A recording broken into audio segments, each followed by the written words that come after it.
वैज्ञानिक कहते हैं चांद पर जीवन नहीं है। Senior police inspector Matadin department में एमडी साहब कहते हैं वैज्ञानिक झूठ बोलते हैं, वहां हमारे जैसे ही मनुष्य की आबादी है। विज्ञान ने हमेशा इंस्पेक्टर मातादीन से मात खाई है। फिंगरप्रिंट विशेषज्ञ कहता रहता है छुरे पर पाए गए निशान मुलजिम की अंगुलियों के नहीं हैं, पर मातादीन उसे सजा दिला ही देते हैं। मातादीन कहते हैं ये वैज्ञानिक केस का पूरा इन्वेस्टिगेशन नहीं करते। उन्होंने चांद का उजला हिस्सा देखा और कह दिया वहां जीवन नहीं है। मैं चांद का अंधेरा हिस्सा देखकर आया हूं, वहां मनुष्य जाति है। ये बात सही है क्योंकि अंधेरे पक्ष के मातादीन माहिर माने जाते हैं। पूछा जाएगा इंस्पेक्टर मातादीन चांद पर क्यों गए थे? टूरिस्ट की हैसियत से या किसी फरार अपराधी को पकड़ने? नहीं, वे भारत की तरफ से सांस्कृतिक आदान प्रदान के अंतर्गत गए थे। चांद सरकार ने भारत सरकार को लिखा था यो हमारी सभ्यता बहुत आगे बढ़ी है, पर हमारी पुलिस में पर्याप्त सक्षमता नहीं है। वह अपराधी का पता लगाने और उसे सजा दिलाने में अक्सर सफल नहीं होती। सुना है आपके यहाँ रामराज है। मेहरबानी करके किसी पुलिस अफसर को भेजें जो हमारी पुलिस को शिक्षित कर दे। गृह मंत्री ने सचिव से कहा किसी आईजी को भेज दो। सचिव ने कहा नहीं सर, आईजी को नहीं भेजा जा सकता, प्रोटोकॉल का सवाल है। चांद हमारा एक क्षुद्र उपग्रह है, आईजी रैंक के आदमी को नहीं भेजेंगे, किसी सीनियर इंस्पेक्टर को भेज देता हूं। तय किया गया कि हजारों मामलों के investigating officer senior inspector Matadin को भेज दिया जाए। चांद की सरकार को लिख दिया गया कि आप मातादीन को लेने के लिए पृथ्वीयान भेज दीजिए। पुलिस मंत्री ने मातादीन को बुलाकर कहा तुम भारतीय पुलिस की उज्जवल परंपरा के दूत की हैसियत से जा रहे हो। ऐसा काम करना कि सारे अंतरिक्ष में डिपार्टमेंट की ऐसी जय जयकार हो कि पीएम यानी प्रधानमंत्री को भी सुनाई पड़ जाए। मातादीन की यात्रा का दिन आ गया। एक यान अंतरिक्ष अड्डे पर उतरा। मातादीन सबसे विदा लेकर यान की तरफ बढ़े। वे धीरे धीरे कहते जा रहे थे प्रवेशी नगर कीजे सब काजा, हृदय राखी कौशलपुर राजा। यान के पास पहुंचकर मातादीन ने मुंशी अब्दुल गफूर को पुकारा। मुंशी गफूर ने एड़ी मिलाकर सैल्यूट फटकारा। बोला जी पैक्सा। एफआईआर रख दी? जी पैक्सा। और रोजनामचे का नमूना? जी पैक्सा। वे यान में बैठने लगे। हवलदार बलभद्र को बुलाकर कहा हमारे घर में जचकी के बखत अपनी खटला यानी पत्नी को मदद के लिए भेज देना। बलभद्र ने कहा जी पैक्सा। गफूर ने कहा आप बेफिक्र रहें पैक्सा, मैं अपने मकान यानी पत्नी को भी भेज दूंगा खिदमत के लिए। मातादीन ने यान के चालक से पूछा ड्राइविंग लाइसेंस है? जी है साहब। और गाड़ी में बत्ती ठीक है? जी ठीक है। मातादीन ने कहा सब ठीक ठाक होना चाहिए वरना हरामजादे को बीच अंतरिक्ष में चालान कर दूंगा। चंद्रमा से आए चालक ने कहा हमारे यहाँ आदमी से इस तरह नहीं बोलते। मातादीन ने कहा जानता हूं बे, तुम्हारी पुलिस कमजोर है, अभी मैं उसे ठीक करता हूं। मातादीन यान में कदम रख ही रहे थे कि हवलदार राम सजीवन भागता हुआ आया और बोला पैक्सा, एसपी साहब के घर में से कहे हैं कि चांद से एड़ी चमकाने का पत्थर लेते आना। मातादीन खुश हुए, बोले कह देना बाई साहब से, जरूर लेता आऊंगा। वे यान में बैठे और यान उड़ चला। पृथ्वी के वायुमंडल से यान बाहर निकला ही था कि मातादीन ने चालक से कहा अबे हॉर्न क्यों नहीं बजाता? चालक ने जवाब दिया आसपास लाखों मील में कुछ है ही नहीं।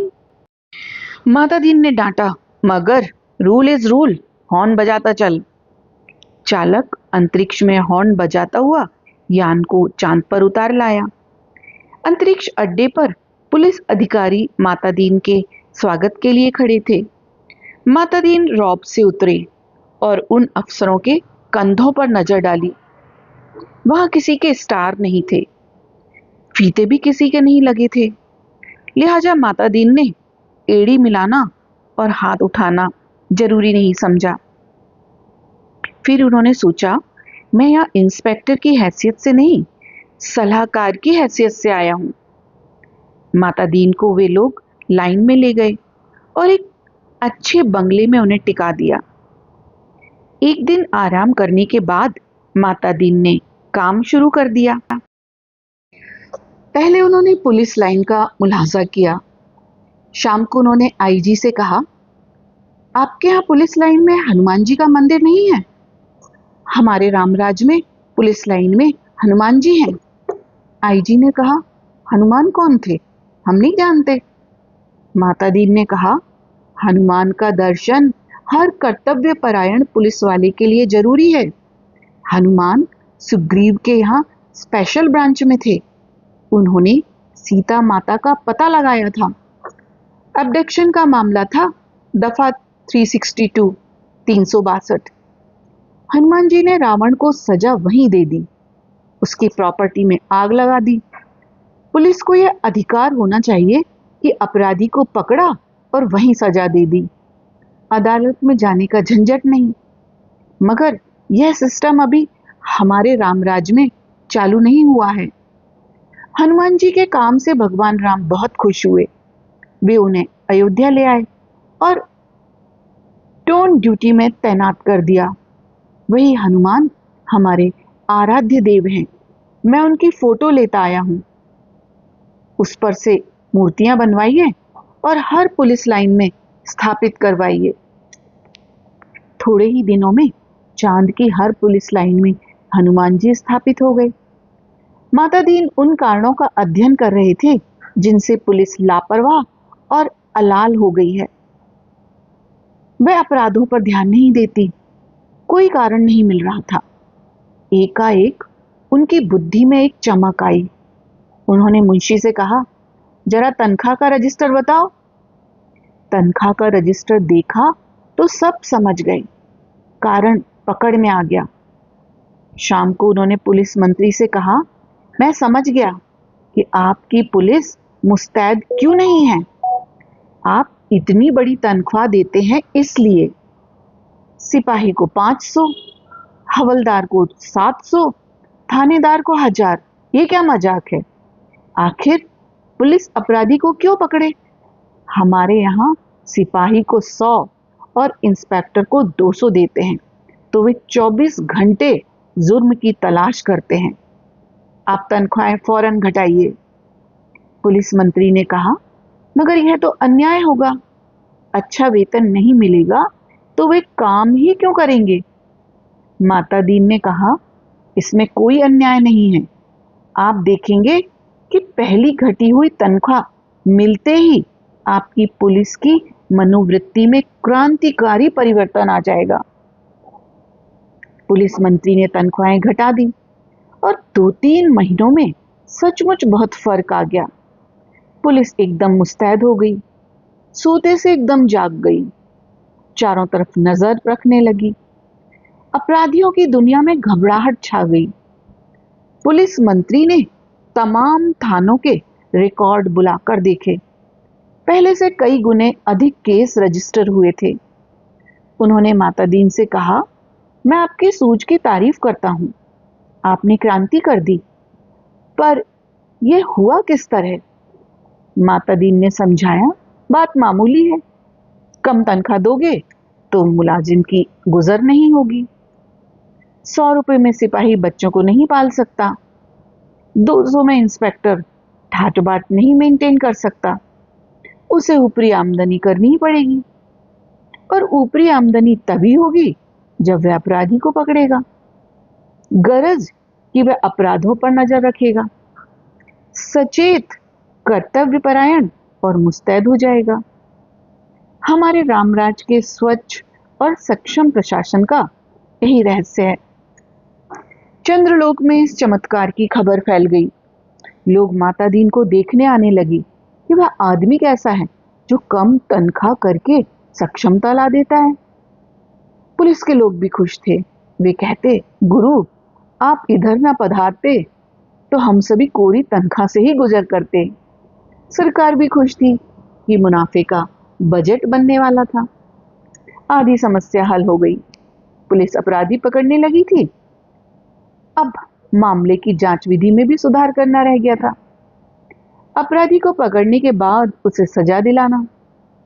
माता दीन इंतजार कर रहे थे कि कोई बड़ा केस हो जाए तो नमूने के तौर पर उसका इन्वेस्टिगेशन कर बताएं। एक दिन आपसी मारपीट में एक आदमी मारा गया। माता दीन कोतवाली में आकर बैठ गए और बोले, नमूने के लिए इस केस का इन्वेस्टिगेशन मैं करता हूं, आप लोग सीखिए। यह कत्ल का केस है। कत्ल के केस में एविडेंस बहुत पक्का होना चाहिए। कोतवाल ने कहा, पहले कातिल का पता लगाया जाए, तभी तो एविडेंस इकट्ठा किया जाएगा। माता दीन ने कहा, नहीं, उल्टे मत चलो, पहले एविडेंस देखो। क्या कहीं खून मिला, किसी के कपड़ों पर या कहीं और? एक इंस्पेक्टर ने कहा, हाँ, मारने वाले तो भाग गए थे।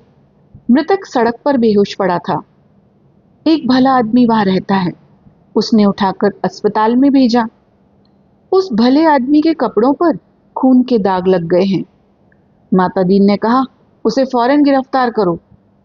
कोतवाल ने कहा, मगर उसने तो मरते हुए आदमी की मदद की थी। माता दीन ने कहा, वह सब ठीक है, पर तुम खून के दाग ढूंढने और कहां जाओगे? जो एविडेंस मिल रहा है उसे कब्जे में करो। वह भला आदमी पकड़कर बुलवा लिया गया। उसने कहा, मैंने तो मरते आदमी को अस्पताल भिजवाया था, मेरा क्या कसूर है? चांद की पुलिस उसकी बात से एकदम प्रभावित हुई। माता दीन प्रभावित नहीं हुए। सारा पुलिस महकमा उत्सुक था कि अब माता दीन क्या तर्क निकालते हैं। माता दीन ने उससे कहा, पर तुम झगड़े की जगह गए क्यों? उसने जवाब दिया, मैं झगड़े की जगह नहीं गया, मेरा वहां मकान है। झगड़ा मेरे मकान के सामने हुआ।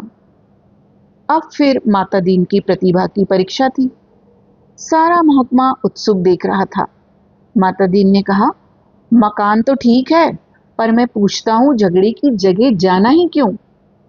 इस तर्क का कोई जवाब नहीं था। वह बार बार कहता, मैं झगड़े की जगह नहीं गया, मेरा वही मकान है। माता दीन उसे जवाब देते, सो ठीक है, पर झगड़े की जगह जाना ही क्यों? इस तर्क प्रणाली से पुलिस के लोग बहुत प्रभावित हुए। अब माता दीन जी ने इन्वेस्टिगेशन का सिद्धांत समझाया। देखो, आदमी मारा गया है तो यह पक्का है कि किसी ने उसे जरूर मारा। कोई कातिल है, किसी को सजा होनी है। सवाल है, किसको सजा होनी है?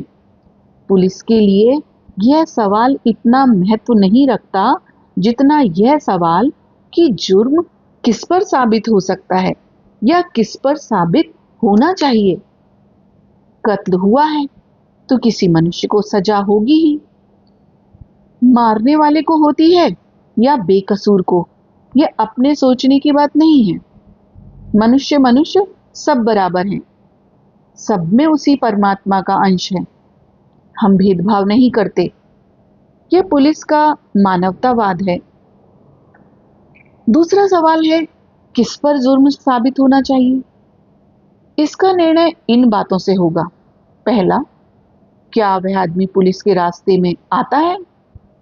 दूसरा, क्या उसे सजा दिलाने में ऊपर के लोग खुश होंगे?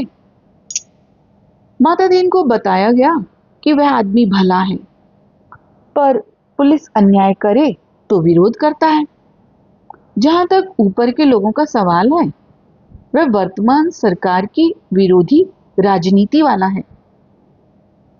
माता दीन ने टेबल ठोककर कहा, फर्स्ट क्लास केस, पक्का एविडेंस और ऊपर का सपोर्ट। एक इंस्पेक्टर ने कहा, पर हमारे गले यह बात नहीं उतरती है कि एक निरपराध भले आदमी को सजा दिलाई जाए। माता दी ने समझाया, देखो, मैं समझ चुका हूं कि सब में उसी ईश्वर का अंश है। सजा इसे हो या कातिल को, फांसी पर तो ईश्वर ही चढ़ेगा ना। फिर तुम्हें कपड़ों पर खून मिल रहा है, इसे छोड़कर तुम कहां खून ढूंढते फिरोगे? तुम तो भरो एफआईआर। माता दीन जी ने एफआईआर भरवा दी। बखत जरूरत के लिए खाली जगह छुड़वा दी। दूसरे दिन पुलिस कोतवाल ने कहा, गुरुदेव, हमारी तो बड़ी आफत है। तमाम भले आदमी आते हैं और कहते हैं, उस बेचारे बेकसूर को क्यों फंसा रहे हो? ऐसा तो चंद्रलोक में कभी नहीं हुआ। बताइए, हम क्या जवाब दें? हम तो बहुत शर्मिंदा हैं। माता दीन ने कोतवाल से कहा, घबराओ मत। शुरू शुरू में इस काम में आदमी को शर्म आती है, आगे तुम्हें बेकसूर को छोड़ने में शर्म आएगी। हर चीज का जवाब है। अब आपके पास जो आए उससे कह दो, हम जानते हैं वह निर्दोष है, पर हम क्या करें, यह सब ऊपर से हो रहा है। कोतवाल ने कहा, तब वे एसपी के पास जाएंगे। माता दीन बोले, एसपी भी कह दे कि ऊपर से हो रहा है। तब वे आईजी के पास जाएंगे। आईजी भी कहे कि सब ऊपर से हो रहा है। तब वे लोग पुलिस मंत्री के पास जाएंगे। पुलिस मंत्री भी कहेंगे, भैया मैं क्या करूं, यह ऊपर से हो रहा है। तो वे प्रधानमंत्री के पास जाएंगे। प्रधानमंत्री भी कहें कि मैं जानता हूं वह निर्दोष है, पर यह ऊपर से हो रहा है। कोतवाल ने कहा, तब वे माता दीन ने कहा, तब क्या? तब वे किसके पास जाएंगे? भगवान के पास ना। मगर भगवान से पूछकर कौन लौट सका है? कोतवाल चुप रह गया। वह इस महान प्रतिभा से चमत्कृत था। माता दीन ने कहा, एक मुहावरा ऊपर से हो रहा है हमारे देश में 2500 साल से सरकारों को बचा रहा है।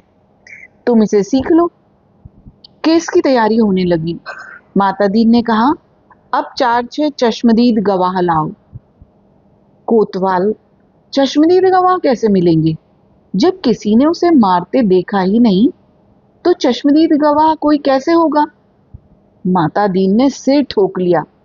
किन बेवकूफों के बीच में फंसा दिया गवर्नमेंट ने। इन्हें तो एबीसीडी भी नहीं आती। झल्लाकर कहा, चश्मदीद गवाह किसे कहते हैं जानते हो? चश्मदीद गवाह वह नहीं है जो देखे, बल्कि वह है जो कहे कि मैंने देखा। कोतवाल ने कहा, ऐसा कोई क्यों कहेगा? माता दीन ने कहा, कहेगा। समझ में नहीं आता कैसे डिपार्टमेंट चलाते हो? अरे, चश्मदीद गवाहों की लिस्ट पुलिस के पास पहले से रहती है। जहां जरूरत हुई उन्हें चश्मदीद बना दिया।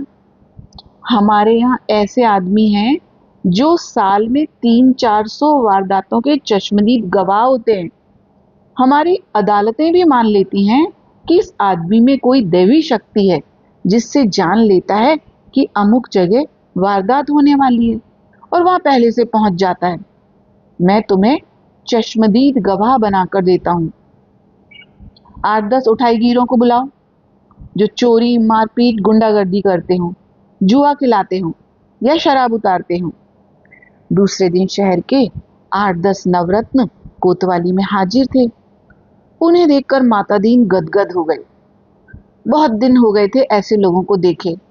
बड़ा सूना सूना लग रहा था। माता दीन का प्रेम उमड़ पड़ा। उसने कहा, तुम लोगों ने उस आदमी को लाठी से मारते देखा था ना? वे बोले, नहीं देखा था साहब, हम वहां थे नहीं।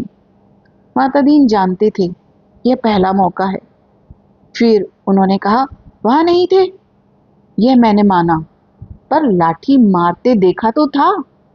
उन लोगों को लगा यह पागल आदमी है, तभी ऐसी ऊटपटांग बात करता है। वे हंसने लगे। माता दीन ने कहा, हंसो मत, जवाब दो। वे बोले, जब थे ही नहीं तो कैसे देखा? माता दीन ने गुर्रा कर देखा और कहा, कैसे देखा? सो बताता हूँ। तुम लोग जो काम करते हो सब इधर दर्ज है। हर एक को कम से कम 10 साल जेल में डाला जा सकता है।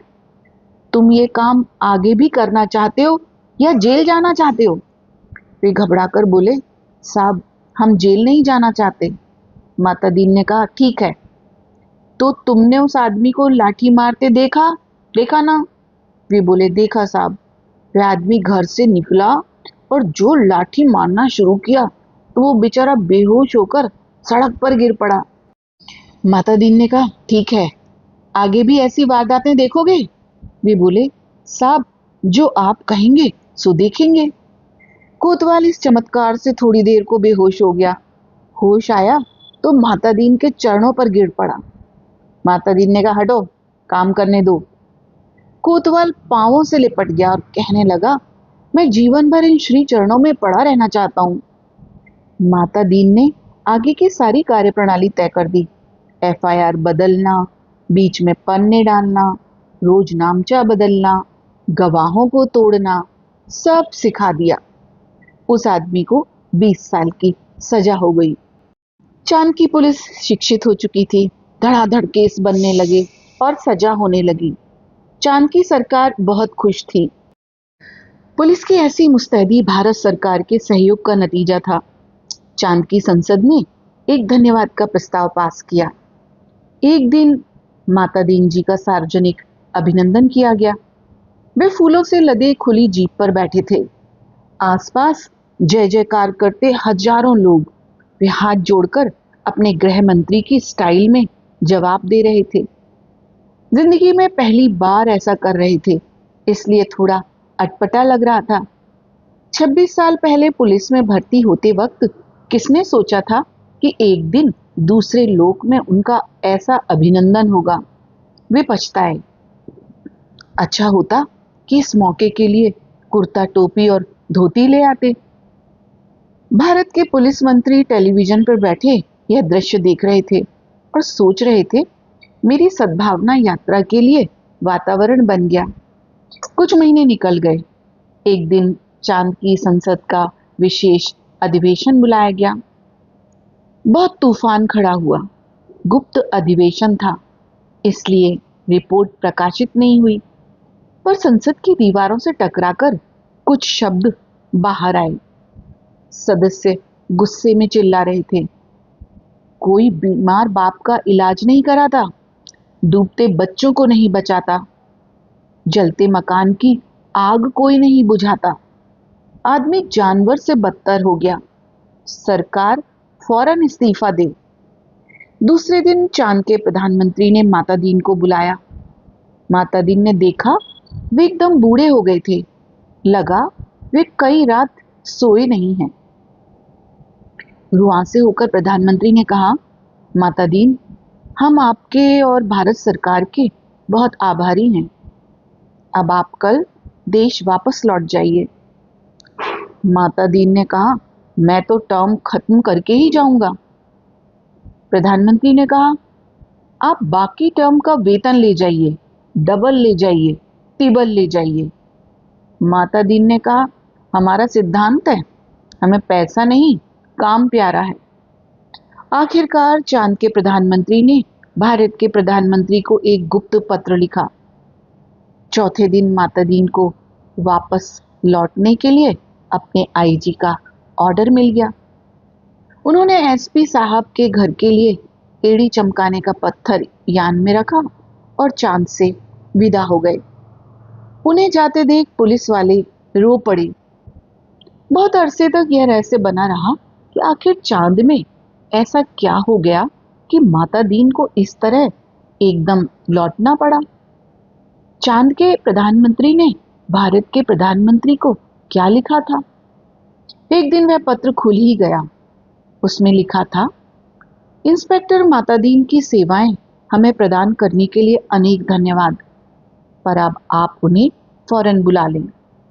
हम भारत को मित्र देश समझते थे, पर आपने हमारे साथ शत्रुवत व्यवहार किया है। हम भोले लोगों से आपने विश्वासघात किया है। आपके माता दीन ने हमारी पुलिस को जैसा कर दिया है उसके नतीजे ये हुए हैं, कोई आदमी किसी मरते हुए आदमी के पास नहीं जाता, इस डर से कि वह कत्ल के मामले में फंसा दिया जाएगा। बेटा बीमार बाप की सेवा नहीं करता, वह डरता है बाप मर गया तो उस पर कहीं हत्या का आरोप नहीं लगा दिया जाए। घर जलते रहते हैं और कोई बुझाने नहीं जाता, डरता है कि कहीं उस पर आग लगाने का जुर्म कायम ना कर दिया जाए। बच्चे नदी में डूबते रहते हैं और उन्हें कोई नहीं बचाता, इस डर से कि उस पर बच्चों के डुबोने का आरोप न लग जाए। सारे मानवीय संबंध समाप्त हो रहे हैं। माता दीन जी ने हमारी आधी संस्कृति नष्ट कर दी है। अगर वे यहाँ रहे तो पूरी संस्कृति नष्ट हो जाएगी। उन्हें फौरन रामराज में बुला लिया जाए।